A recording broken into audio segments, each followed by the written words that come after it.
Around 200,000 Irish-born immigrants fought in the American Civil War overall. The majority fought for the Union in the north, but still around 40,000 Irish took up arms for the Confederacy down south, fueled by slavery and the push into the western states and the election of Abraham Lincoln, a president who hadn't won a single southern state. America plunged into civil war. What followed were 4 incredibly bloody years that left up to 750,000 people dead. The Irish were caught right in the middle of it all, acting as like the very engine of the war machine for both sides. Now let's take a look at those Irish immigrants, and as well as that, a few of the interesting stories that go with them, and the songs that they might have sung collectively throughout those years. Because reading the facts about an event is one thing, but listening to the songs that were popular at the time is another thing entirely. It pulls you in on a whole other level, giving you a glimpse of the Civil War through the eyes and the ears of the people who actually lived through it. Within these numbers were 2 interesting characters, Thomas Francis Meagher, who fought for the Union, and John Mitchel as well, who firmly supported the Confederacy.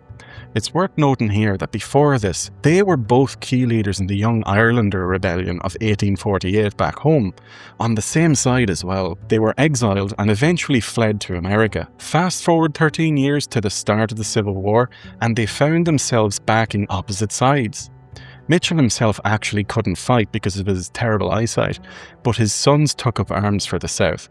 And in a really tragic twist of fate, during the Battle of Fredericksburg, Mitchel's sons were up on the heights firing directly down at Meagher's Irish Brigade. As we all know, no matter where the Irish go, whatever miserable happenings have happened throughout the years, someone somewhere is always writing a song about it. The American Civil War is no different. Yet though, a lot of these songs really just, have they been forgotten about, or they're just not well known at all? There is one story though that always stood out to me here.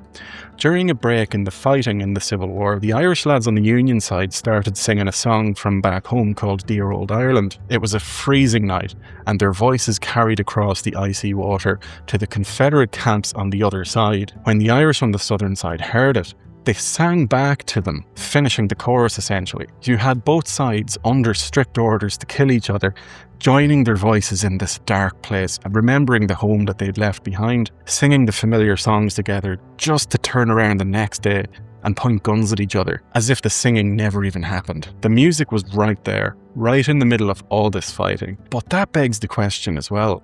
Where are all the songs about the Irish and the American Civil War now? We hear loads of the events back home in Ireland, like the 1916 Easter Rising or the Troubles. Let's try and understand that by putting ourselves in the shoes of those displaced. In the run-up to the American Civil War, we had the Great Hunger, where millions of people either died or emigrated. In a previous video, I talked about how those years produced what's known as the Great Silence. Off the back of that as well, I ended up getting a book by Kathleen MacDonald that looks at the famine through the eyes of a young musician named Brigitte. I won't go and spoil it, but it's well worth a read. I'll leave a link in the description for anybody interested, because it really does give a brilliant insight into that era. That silence, anyway, it carried on for decades and stayed with the people. The music and the poetry, the stories, they all fell to a lower priority when pure survival basically took over. Famine, immigration, civil war, the stress of all of that. Like, if I wake up after lying the wrong way all night long, I'm in no mood for playing music the next day, never mind fighting in a civil war. But joking aside, that's not to say that songs were never written, okay? One American musician, David Kincaid, took on the task of hunting down and collecting whatever music survived from those soldiers. He recorded 2 albums dedicated entirely to Civil War era songs about the Irish troops. In an interview I read online, David mentioned finding songs published around the 1860s that basically had no author and no melody, as is the norm with folk songs. You take the lyrics, you slap an older folk tune on top of it, and you make it work. There's one song in particular on his album, The Irish Volunteer, called The Boys of the Irish Brigade. Now, David took these lyrics and put them to a grand old tune called My Lodging is on the Cold Ground, which can be traced back to the 1700s at least. Thomas Moore as well actually used that exact same melody when he published his famous song, Believe Me If All Those Endearing Young Charms, which is likely where David got the tune from when he was piecing it all together. Things get a bit confusing though when you try and figure out exactly where the melody came from, with links to English folk tunes and the likes like that. Unsurprisingly, the folk traditions of England, Scotland and Ireland are tangled up all together again, but that really doesn't matter too much now though. At least we have a good idea of its roots and a bit of the history behind it. Now, going back to those lyrics David found, the story behind them actually focuses on the Irish Brigade and the French Army. So what exactly was that? To understand it, we need to go way back before the American Civil War. We need to go all the way back to the Jacobite War in Ireland and right up to the French Revolution. So in 1691, when the Jacobite War ended, the Treaty of Limerick forced the soldiers into exile or to swear allegiance to the new British king.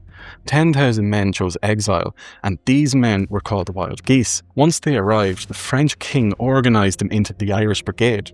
For the next 100 years, these exiled men and their sons fought on battlefields all over the continent, in places like modern-day Belgium, Germany and Italy, where the Irish Brigade operated as like the elite shock troops for the kings of France. They fought wherever the French king pointed them, which usually meant going toe-to-toe with the British in massive European conflicts like the War of the Spanish Succession or the War of the Austrian Succession. And they were highly effective as well.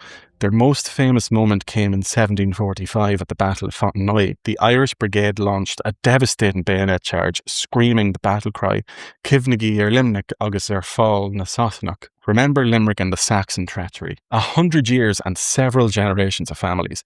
Why did they keep fighting for a foreign king? For independence and hope. The hope that someday they would win their homeland back. The officers and men believed that if they served the French crown loyally and kept their military skills razor sharp, France would eventually provide them with the ships and weapons to sail back and kick the British out of Ireland. They even sent men over to Scotland to help Bonnie Prince Charlie in the 1745 Jacobite Rising, hoping a victory there would lead to Ireland's freedom. However, because the brigade was sworn directly to the French king, they ended up on the wrong side of history when the French Revolution kicked off. By 1791, the revolutionaries were busy tearing down the old monarchy. They passed a decree officially disbanding all foreign royal regiments.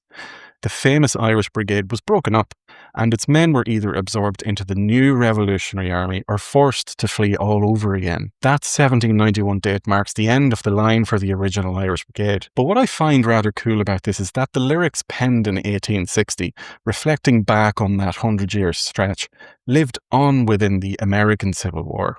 They were sung by soldiers nearly 2 centuries removed from those original Wild Geese, but who, at their core, were fighting for a similar thing: to be free and to have somewhere to call home. That's the first comparison I could draw. Like stepping stones spanning 2 continents from the 1700s to the 1860s.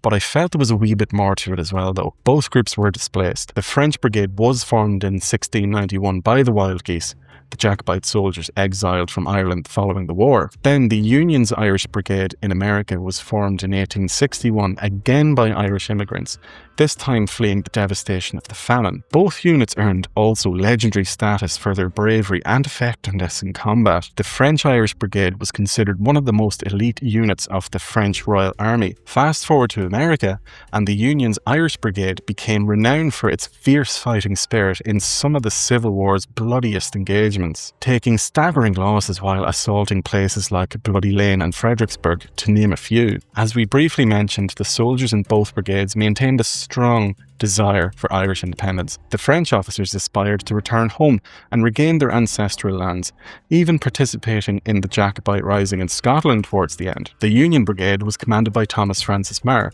the famous exiled revolutionary who played a key role in the Young Irelander Rebellion of 1848. For those who don't know, this was the man responsible for the Irish tricolour that you see today, which wasn't actually officially adopted until 1937. Meagher believed that for fighting for the US, Irish Americans would earn the moral and material support of the United States in their future efforts to make Ireland a republic. Really, you can see the absolute amount of history packed into these last few minutes, and I've only scratched the surface. I only talked about one song as well at the end of the day. You have opposing sides singing the same songs 1 minute, only to be killing each other the next. All in all, it reflects the bittersweet reality of the Irish abroad. They were exiles, proudly fighting for and shaping the history of their adopted nation, while still keeping Ireland close to their hearts. Now, I unfortunately can't be going and playing any of the songs here, otherwise the video will just get flagged by YouTube's copyright system. Putting these deep dives together takes an awful long time, and right now I rely completely on ad revenue to keep things running, which goes up and down all the time. If you want to help fund this historical research directly,